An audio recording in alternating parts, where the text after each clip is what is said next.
The bell tower never chimed. Before we start, like and subscribe my channel for more amazing stories. In the heart of the forgotten village of Edenmore stood a towering cathedral made of black stone, its spire cracked like a broken bone. The villagers said its bell had never rung, not once since it was built in the year 1821, and that was by design. The priest who had it built, Father Aldrich, vanished on the day it was completed. He was last seen sealing the tower with red wax and whispering prayers in a language no one understood. Since then, the bell tower was avoided, feared, and left untouched for over 2 centuries, until now. Professor Eleanor Voss, a historian of abandoned sacred sites, came to Edenmore with a film crew and a grant from the University of Belfort. She didn't believe in curses or spirits, only forgotten truths. The villagers begged her not to enter the tower. She laughed.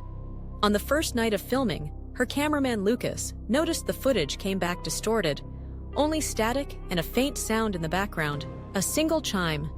But the bell had no mechanism, no rope, no clapper.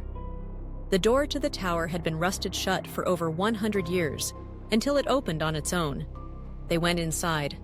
The air turned cold, sharp like glass. Dust hung like smoke.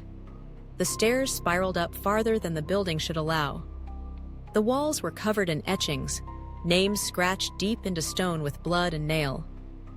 And a sentence repeated in dozens of languages: "Do not wake what sleeps in the iron mouth." Eleanor climbed alone to the top, determined to see the bell.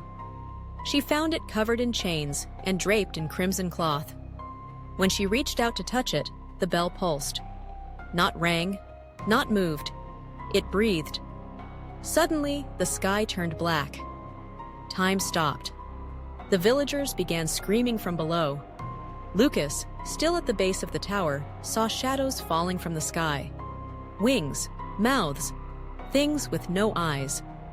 The bell began to hum, vibrating through stone and soul. And Eleanor began to scream, not from pain, but from revelation. She spoke a name that cracked the walls when uttered. Then silence. When the sun returned, the bell tower stood unchanged. But Eleanor was gone. Only her boots remained. The footage? Corrupted. The team? Scattered. Lucas never spoke again. Now, on the same day each year, the bell chimes once. And the villagers lock their doors, bury their mirrors, and chant old hymns. The tower waits, and something inside is listening.